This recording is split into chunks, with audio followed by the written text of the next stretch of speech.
basic tip to you, Matt. Go for it. Okay. So this is our basic setup for pocket, where we have a strong middle, Mad Dog, a pocket D, and our strong link. And you notice the strong link isn't quite up as much as the middle. The idea here being this guy covers about 60% of the field, and this guy covers the remaining 40%. Make sense? This pocket's job is to move up as slowly as possible. They might even start a little bit behind the line, and they're only just slowly moving up. The role of this guy is to get up to the 7 as fast as possible.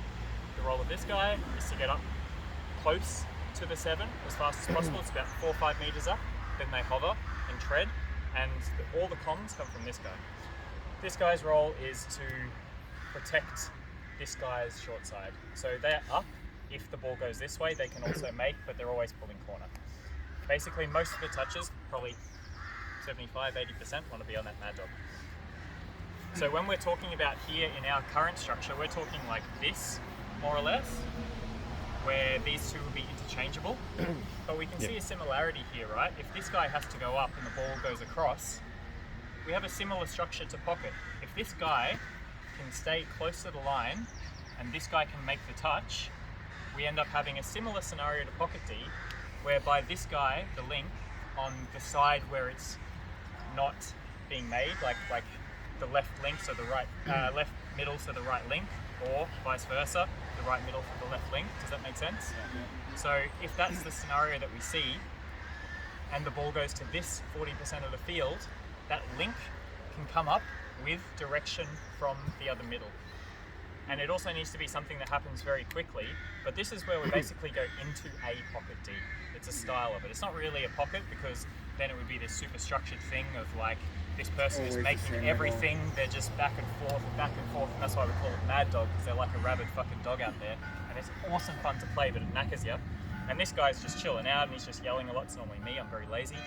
And this also can teach you that wherever the touch is being made, this guy, and this is what we're going to talk later on with our transition to line D off of the midfield D, this guy has to be in line with the touch. If the touch is here, they're in line with it. If the touch is here, they're in line with it. That's so important, and it's exactly what Adri said, that he found himself caught out, that the touch was made here, and he was here, and he shoots up, and they just like, you're nowhere near him. It happens so easily, but that's just a skill that you learn as a mid in defense, especially in pocket.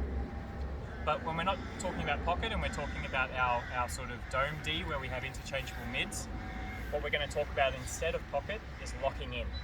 And locking in is a really key thing, that wherever the touch is being made, not when the touch is made, but before that, we're further across. So we're not here, oh, the ball's going this way, I'm a middle, I'll make that. But we're all further across. If the touch looks like it's going to be made there, we're pulling here already and we're up, right? This is the same angles that we were just doing in that drill. Maybe it's this way and back that way afterwards, but for now we'll say it's this way and that way. So we're locking in. If the ball then goes that way, that link will take over. That's what we're about to go through in this drill. So what do we have? Our positioning like this, something like this. We'll just more or less ignore the wings right now. It's something like this in our positioning, right? The rest of the team is sort of a bit slower off the line, and we have a nominated middle. We all agree? That nominated middle is going to go up, put pressure on that person who has the ball where we think the touch is going to be made. If they're consistently going across afterwards, they're consistently passing, you're always hitting, you know, down for a 32 or a 33 on this side here, and they're always coming back in the middle, they're always hitting the same person. This middle keeps on getting fucked because he's always getting caught high and they're always scoring in here. I would say even before this happens, I would have it as just a policy. I don't know, that's up to you guys to figure out. But we send this link up, and that link makes the touch, and that middle, that link's body positioning is this always. It's this big, like they're gonna get the fuck out of there. They're making a saving touch, and their first step is out. Pulling a huge corner. It's a big corner. They're pulling basically to wherever their winger is. Yeah. So that's something else. I'll send you guys a video of it later. I've sent it to most people already, but there's like a few different types of body positioning. This is an individual technique thing for making touches, and they go through all of this. So watch that one later to find the proper body positioning. But if you're that link making that touch, it's bam, and it's out straight away. And in 2 steps, you're 2 meters back, pulling your corner. Who are our links here? Rich. Yeah, Perfect. Rich. Yep. So, if you see that the midfield play, they're getting fucked around, they're just doing little passes, or you see that it's consistently coming across, that mid is shooting up, you're like, okay, say Benny, do you just want to go over there? So say this is the 7 meter, and Benny's shooting up to make that touch, and you see there's an offload coming, you're probably going to be standing around here. Feel free to come up, take away the space, which means coming up a little bit earlier than actually just making the touch. But this is something you can do.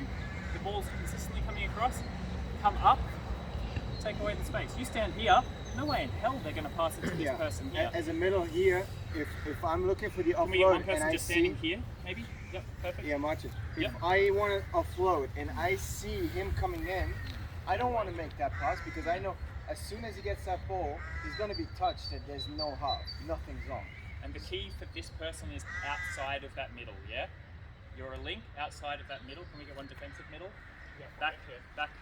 He's only just off of the line. He's just like making his dues to move up, but that's about it. And then this person, he would start around here. He sees that this middle play is happening. Yeah, and It's then here. I hold and I get touched here. And this is okay. We have 2 up, but this is a link. Sorry, no offense, links. Who gives a fuck about links being up in the tackles? They can make it back. All our links should be the fastest people in the field. They can make it back. They can burn back. Oh, cool, the ball goes that way. Cool, they teach. And they come back this way and they're up again. But this touch, or this body positioning, and the field positioning is key. So this is what I'd love to see from our links here. Middles are getting fucked over. Cool, links come up. As opposed to the middle coming up and the link being like, yeah, you make. Have you got it? Oh, good. All right, cool, let's go back then. It's just lazy links. The middles are the hardest working people on the field. So if we can give one of them a rest, and this link can come up, take the space away, you'll hear me say this a lot, take the space. If the ball goes, sweet, I'm pulling my corner, I've got this whole side protected, because I'm fast, and cool, there's a link out there, but you're pulling a corner, it's big, it's fine. If it goes back that way, oh cool, there's a touch, cool, oh, it's that way, sweet. I'm not involved anymore, I'm up. Or, third option that'll happen is you're here, cool, they're going to go that way, sweet, have it out of here. Right? And that last one is great because they wanted to go here, they're forcing them to do something they didn't want to do. Happy days. It's also important that you don't, like, this is the same point we said before, don't turn in, that body positioning. If you face in, like, if you face in like that, you have, without making a touch, you have a 3-on-2 on this side. That's and there's no way you'll cover that. If you ever see that, someone facing in, do a quickie on them outside and you got them all day. You don't even need to do a quickie, just offload Pass, and then yeah. it's a 2-on-1 against the wing. And it's important as a link because that's quite difficult to do. The timing is hard to get, that's why we're going to train it. Not to lose your player, your opposite player. Because your opposite player is like 10 meters out. Yeah? That's why you need to pull such a big corner, because as soon as that touch is being made, if I'm the middle here and I see that link committing like this, I fancy my chances attacking this side, because that link made a pretty long way across. Okay, so you need to pull a big corner and just run really, really hard.